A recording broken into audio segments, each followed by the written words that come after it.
Fala pessoal, sejam todos bem-vindos a mais um vídeo aqui no canal. E nesse vídeo vamos dar uma olhada no Urca. O Urca é um fundo aí high yield, né? Ele entregou altos proventos e chamou a atenção do mercado. Mas nesse momento aí de pandemia, pós-pandemia, ele vem sofrendo um pouco mais. E recentemente a cota até começou a recuperar um pouco, mas mesmo assim está bem descontado ainda. E a gente vai ver como que está o fundo, né? E também alguns pontos de atenção aí. Antes da gente começar, gostaria de te convidar para deixar o like aqui no vídeo, se inscrever no canal. Essa é uma forma de você fortalecer. E conheça também o nosso grupo gratuito do Telegram. O link vai ficar na descrição do vídeo para você acessar e participar lá do grupo. Então vamos começar os nossos estudos. Então já estou mostrando na tela. Esse aqui é o código do fundo que vamos estudar hoje, o RPR11.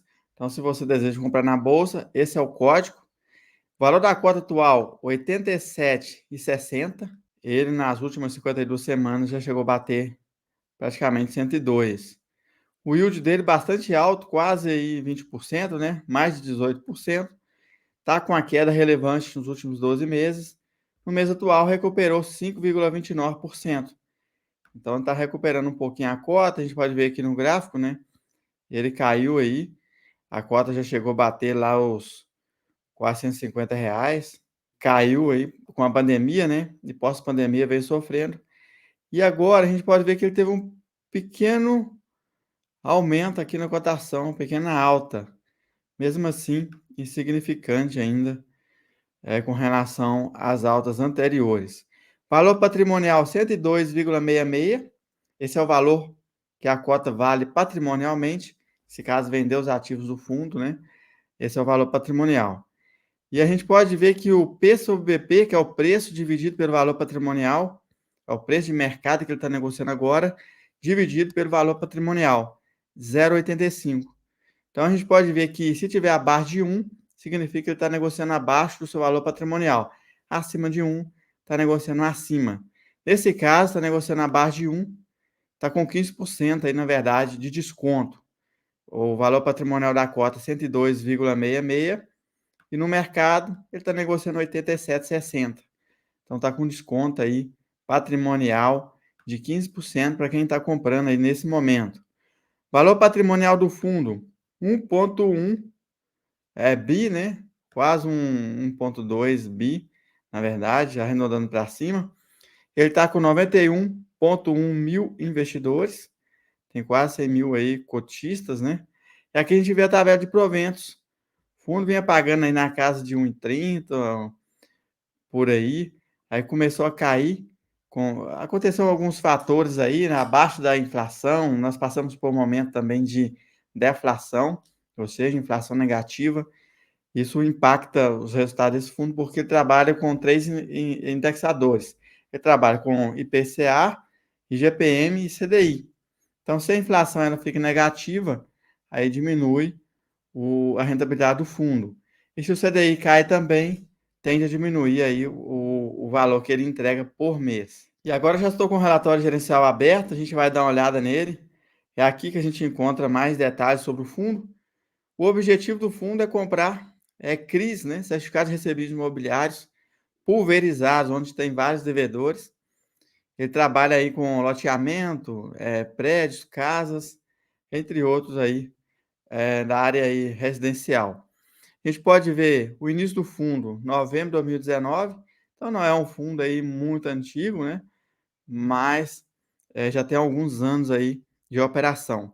Gestor AURCA, gestão de recursos. Administrador Vox. Taxa de administração 0,25%. Taxa de gestão 95% do PL. Taxa de performance 20% do QCD e IPCA mais 7. Essa taxa de performance é desafiadora, né? Então a gente vê que é uma taxa aí que faz com que a gestão busque alta rentabilidade mesmo para o fundo. E aqui temos o comentário do gestor, ele fala um pouco aqui sobre o fundo. Os empreendimentos aqui de Nabilec e Lago das Colinas tiveram uma melhora, tal. Ele fala sobre a troca de gestão aí do FDIC Residence. Foi feito um trabalho aí para substituir o controlador do fundo para que melhorasse as condições aí de investimentos. Ele fala sobre as considerações macroeconômicas também. A gestão está focada na finalização das obras e estabilização das carteiras dos empreendimentos. Então, eles estão focados aí na melhoria do fundo, uma vez que a gente passou por um cenário bastante conturbado. Esse fundo tem uma liquidez aí de quase 4 milhões por dia, então a questão de liquidez dele é razoavelmente boa, né? Pipeline dele para novas operações, caso ele faça uma nova emissão, ele tem praticamente aí 500 milhões para alocar, né? 500 milhões em ativos para alocação, se ele conseguir captar, ele tem aonde colocar o dinheiro. Taxa média IPCA mais 14,50, é assustador isso aqui. IPCA mais 14,50 ao ano e CDI mais 9. Então a gente pode ver que são taxas assustadoras, porque se o IPCA sobe muito, fica muito alto aí para o devedor pagar. E acaba aí trazendo problema para o fundo também, taxas muito altas. Então esse é um fundo aí bastante high yield, quando você vê taxas muito altas, você tem que ter em mente que se ele vai pagar muito, se ele promete muito, é porque o risco é maior. Então, para ele ter um rendimento maior, ele precisa se arriscar mais. Então, é uma noção que você tem que ter aí nos investimentos. Porque se você coloca o seu dinheiro, a maior parte do seu dinheiro num ativo arriscado, se der problema, você acaba aí perdendo dinheiro. Isso não é bom. Então, é bom diversificar, colocar a menor parte aí nos ativos mais arriscados. Aqui a gente vê a rentabilidade do fundo, né? Dividendos distribuídos 1,10 por cota, dividend yield mensal. O último foi 1,07% ao mês, tal. Então ele vem pagando acima de 1 há bastante tempo. Tem muitas operações aí que vão melhorar, né? Eles estão trabalhando para melhorias delas. Quando essas operações tiverem mais eficiência, pode ser que melhore também os resultados do fundo. O número de cotistas aí não sai do lugar desde dezembro de 2022. Está na casa dos 90, aí agora está 91,1, então praticamente andando de lado. Aqui a gente vê o número de operações e o número de status. Então, o número de operações são as barrinhas, né? 37 operações na carteira, em 14 estados. Então, ele tem operações em 14 estados, e ao todo, 37 operações. E aqui a gente vê todas elas em resumo. A gente pode ver que tem um CRI aqui, o Vitória Brasil, que é o que está apresentando o pior resultado, está com 16,8% de inadimplência, e ela representa 5% da carteira do fundo, percentual bastante relevante, né? 5%. Então, esse é um dos maiores CRIs aí da carteira. O segundo, que está com a inadimplência alta, 14,3%, ele representa pouco, aí 0,4% somente da carteira do fundo. Então, devido a ter um percentual menor, traz um risco menor para o fundo. Então a gente vê as operações com atenção, ele comenta sobre cada uma delas aqui. Isso aqui é muito importante que a gestora ela colocou no relatório gerencial onde estão os focos de problemas, né? Onde pode haver problemas. Que a gente tem que ficar de olho. Ele fala sobre esse CRI, o Imoglia, aumento considerável de inadimplência pós-pandemia. Então eles estão tendo aí dificuldade aí com os pagamentos, com os recebimentos, né? Após pandemia. Esse aqui é o Residencial Clube, aquele que foi trocado o controle, que eu comentei no início aqui do relatório. Houve todo um movimento para a troca aí do controle da empresa proprietária, né? O controle da empresa, para que melhorasse as condições da empresa. A gestora estava falando há bastante tempo já da dificuldade aí com esse ativo. O pessoal lá da gestão da empresa não estava alinhado aí com a gestão do fundo, estava havendo muitas desavenças, muitos problemas, e agora conseguiram resolver. Então, isso foi muito bom. Vamos acompanhar daqui para frente as melhorias, né, que pode vir através disso aí. Aqui a gente vê, ó, o Nabilec tem um LTV péssimo, né, 96,3%. LTV é o loan to value, a relação garantia por trás do investimento. Então, quanto maior, quanto mais próximo de 100, menor é a garantia. quanto mais abaixo de 100, maior é a garantia.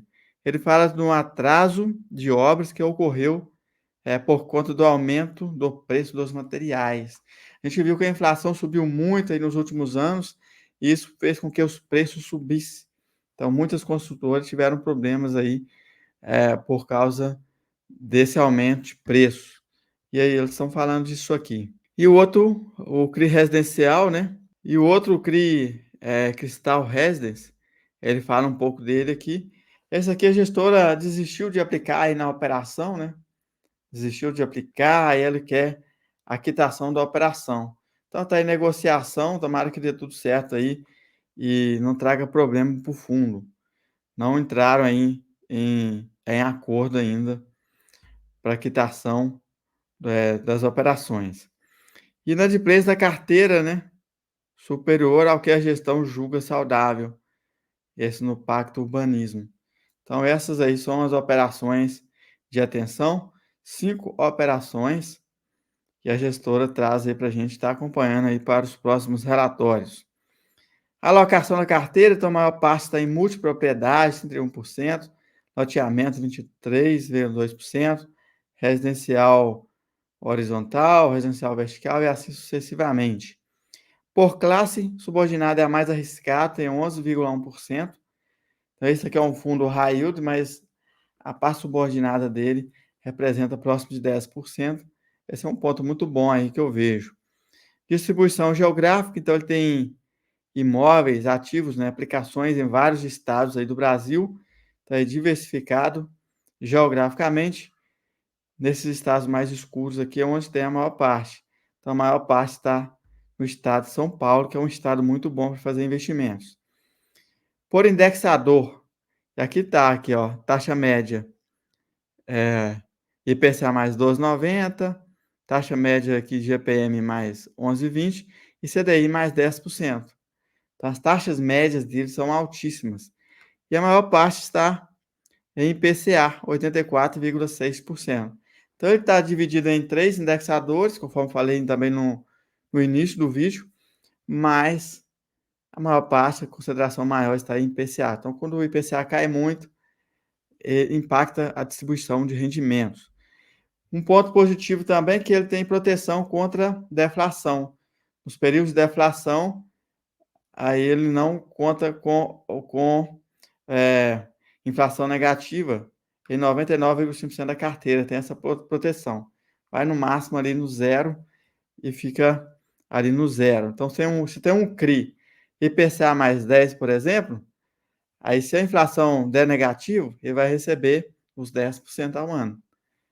A parte da inflação não teve e também não ficou negativo, porque ele tem proteção. E aqui o loan to value, aquilo que eu falei, 24% da carteira tem um LTV acima de 75%, que eu considero aí bastante ruim. LTV bastante ruim para o fundo. E aqui a gente vê o percentual da carteira que está concluída as obras. Dessa parte amarela onde eu marquei para cá, obras 100% concluídas. Nesse caso aqui, quando a obra está concluída, o risco é menor, porque as operações já estão prontas, né? Aí só vender e arrecadar o dinheiro. Agora, quando as obras estão em andamento, aí o risco é maior, aquilo que a gente viu, o aumento dos custos aí dos materiais, entre outros fatores, impacta aí no término das obras. Isso prejudica a operação, é mais arriscado. Nesse caso que já está concluído aqui, é mais seguro. Na média, 78,2% estão com obras concluídas, né? 78,2% das obras estão concluídas. E aqui a gente vê, essa tabela é muito importante, que eles colocam a inadimplência necessária para default. Default é quando uma operação ela abre falência. Então, aquele CRI lá que está com a maior inadimplência, né, o Vitória Brasil, 16,82%. Se ele chegar em 37,3%, vai ser decretado o default aí do fundo. Então, a gestora, ela coloca essa tabela e vai acompanhando aí para evitar problemas lá na frente. Outro ponto importante, eles colocam aqui uma previsão mínima de distribuição de proventos, que é em torno aí de 99 centavos, né, por cota por mês. R$ 1 por cota por mês é o mínimo que esse fundo tende a pagar se todas as operações aí funcionarem direitinho, né? Segundo a gestora. Detalhamento dos ativos, então aqui a gente pode ver as garantias, a maior parte delas atrelada ao próprio empreendimento, aquilo que eu já falei, fundo high yield, ele tem as suas garantias atreladas àquela empresa que está construindo o empreendimento, ao próprio empreendimento, então as obras têm que terminar. Esse é o maior risco aí de não conseguir terminar as obras, né? Porque as obras elas têm que terminar para que consiga executar as garantias. Por exemplo, alienação fiduciária. Por exemplo, esse Atmosfera tem como garantia a alienação fiduciária das cotas da SPE. SPE é a Sociedade de Propósito Específico, é a dona ali do terreno. Então, se por acaso der um default na empresa, a empresa vier a quebrar, aí não tem como executar essa garantia. Como vai executar uma garantia de uma empresa que quebrou?